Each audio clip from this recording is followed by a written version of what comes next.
Hello there, friends. Welcome back to another episode of Generation Tech. My name is Alan. One of the best gaming moments I had as a child growing up was playing the original KOTOR, or Knights of the Old Republic. It was my first BioWare game, and also Star Wars' first adventure to take place in the Old Republic era. In the game, you awaken on an Old Republic hammerhead cruiser called the Endar Spire, over the planet of Taurus. At the time, the Jedi Civil War was in full swing, and the outer rim of Cubanopolis had once again become a focal point for the conflict. The Endar Spire was a part of a larger Jedi task force which was attempting to retake Taurus back from the Sith.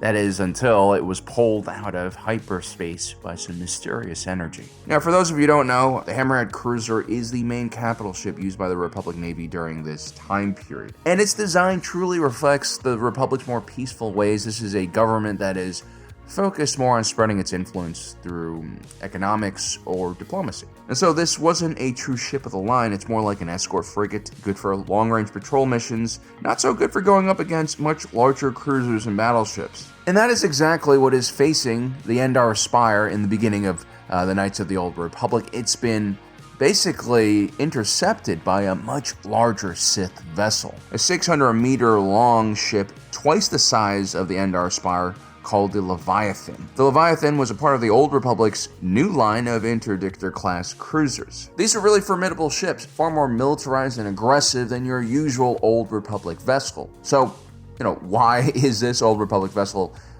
intercepting another Old Republic vessel? We'll talk about that later on in the video. The Leviathan was a very special ship. You see, it had this unique device on board known as an interdictor. This was basically a system that used 4 gravity well generators to create an artificial gravity bubble that would trigger the failsafe on most ships' hyperdrives, which would bring the ship out of the FTL dimension. What's happening here is the gravity well generators are spoofing a mass shadow, or a gigantic planetary body or star, which suddenly appears in the pathway of this ship that is traveling in hyperspace. The hyperdrive has a failsafe mechanism that will say, "Ho, don't fly through that sun, we're all going to die if you do that." So then that failsafe mechanism pulls the ship back to real space, and of course, this gives you a lot of tactical options as a commander, especially if you are defending a system. This allows you to control all traffic coming in and out of that system, and if you have enough ships, this can be like a strategic asset too, because you can control entire sectors. This really changes the game, especially because this is one of the first interdictors to appear in the lore. So as far as we know, people really don't have a deterrent for this. The Interdictor Class Cruiser was really ahead of its time, and only thousands of years later during the Imperial period do we see this technology get revived as interest around the technology is renewed.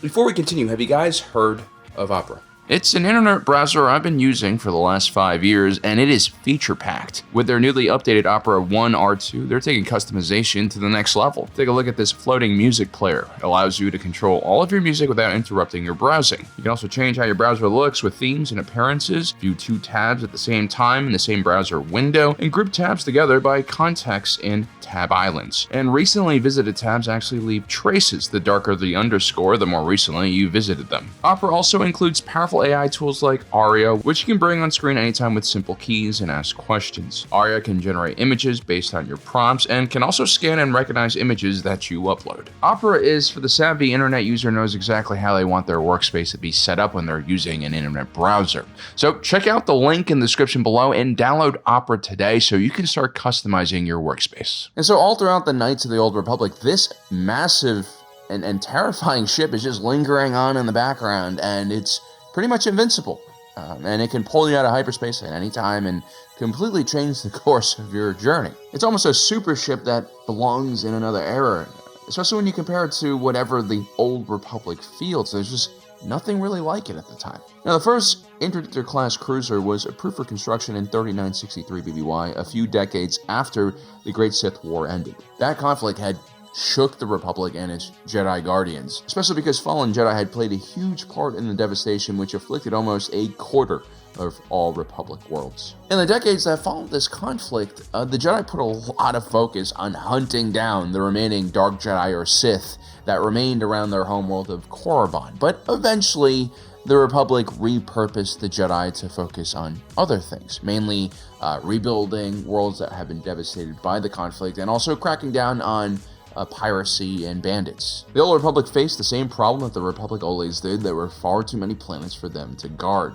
And as usual, the peripherals of the galaxy were causing headaches for the Republic's defenders. The Old Republic Navy faced a lot of the challenges that the Galactic Republic would later on, as would the Galactic Empire, or even like something like the Chiss Ascendancy. Any faction that has to control a large amount of territory in space is going to be struggling because of the sheer size of that territory. One viable option for controlling so much territory was focusing just on choke points, areas where multiple hyperspace lanes were intersecting each other. If you can control the traffic in these areas, ideally, you can control the larger territories that are connected to them. Now, for the longest time, hyperdrives were a scourge to law enforcement because there's no easy way of really stopping someone from deploying this device or tracking where they're going once they actually do jump into hyperspace. This is why you have something like the Interdictor Cruiser being built in the first place. If you take a look at this ship, you notice this big open grin that is the result of the unique shape of the ship's superstructure. The top half of the ship is almost reminiscent of a Star Destroyer. You have this tall command bridge looking over the back of the vessel, and a vaguely triangular shape to the hull. And if you actually step foot on the bridge, it's reminiscent of one found on Imperial-class Star Destroyers. But then you have a second part of the ship that extends downwards and forms this big, large, gaping space. This is where the Leviathan restrains ships it pulls out of hyperspace with those gravity wells. I mean, just imagine how terrifying it would be to be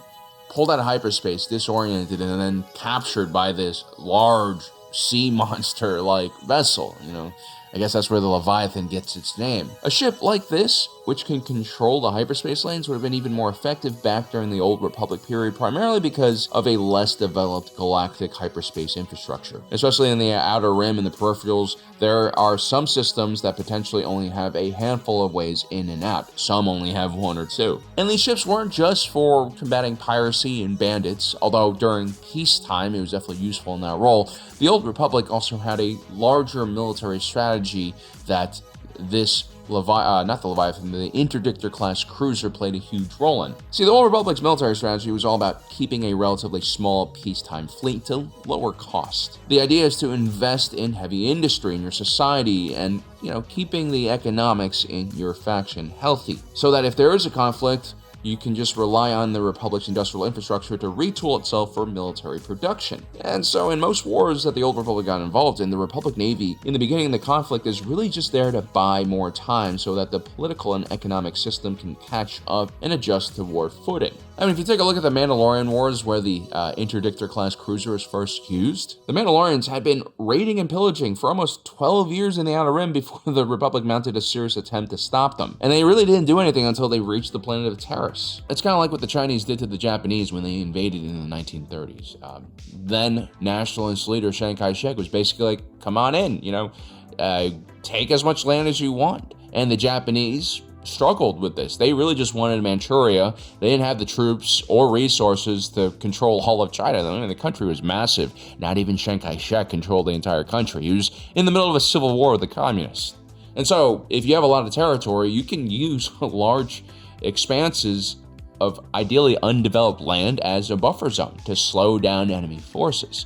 Better yet, you can pull something out of Stalin's book and burn all of your crops so that they can't feed themselves off of your land. But yeah, this was kind of the Republic strategy. Use their massive size to slow down enemy forces. With something like the Interdictor Class Cruiser, you suddenly have a very capable ship that can blockade certain systems and control the flow of movement in a conflict. I mean, you don't really even need that many interdictors, which kind of fits into the Republic's very cheap military budget. You just need a few of them controlling certain choke points, and you can direct where an invasion goes and buy yourself more time. And so the Interdictor really fits in very well with the Old Republic's defensive needs. It'd be great for protecting fortress worlds or large population centers. You could even set up massive ambushes for enemy fleets. Now, one of the Interdictor Class Cruiser's biggest advantages early on was that most spacers had no idea that such a technology existed. And so up until the point they're being pulled out of hyperspace by those gravity well generators, they probably think that some unknown anomaly has blocked their path in space. So they're just gonna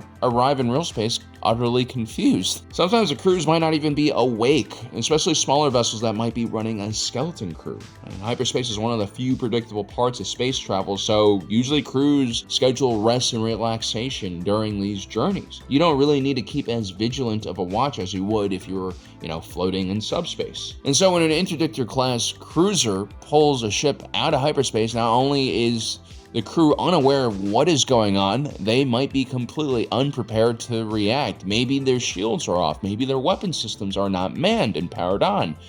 Maybe most of the crew is asleep. So, as you can see, this was a huge game changer when it first started deploying. Now, the Interdictor Class Cruiser was equipped with 4 gravity well generators, but once it pulled a ship into real space, it could hold that ship in place with 3 tractor beam batteries and whittle away at its defenses with 5 medium turbo laser batteries and 6 point defense light laser batteries. Now, you might be thinking, Alan, this is pretty light armament for a 600-meter long vessel. And we just talked about the Harrower class dreadnought from the same time period, and that thing was only 200 meters longer, and it had 32 turbo lasers on board, along with many other weapons emplacements. And so I have to point out that this is still a Republic ship, as in the Republic does not like a lot of dangerous, aggressive, dumb munitions. They're just not into overwhelming their enemies with firepower. But still, even for a Republic ship, the Interdictor is pretty lightly armed. The Hammerhead cruiser, which was half its length, has 2 medium turbo lasers and 4 dual light turbo laser batteries on top of a few auxiliary systems, and they almost have the same firepower. And so the reason why the Interdictor Class Cruiser is so lightly armed is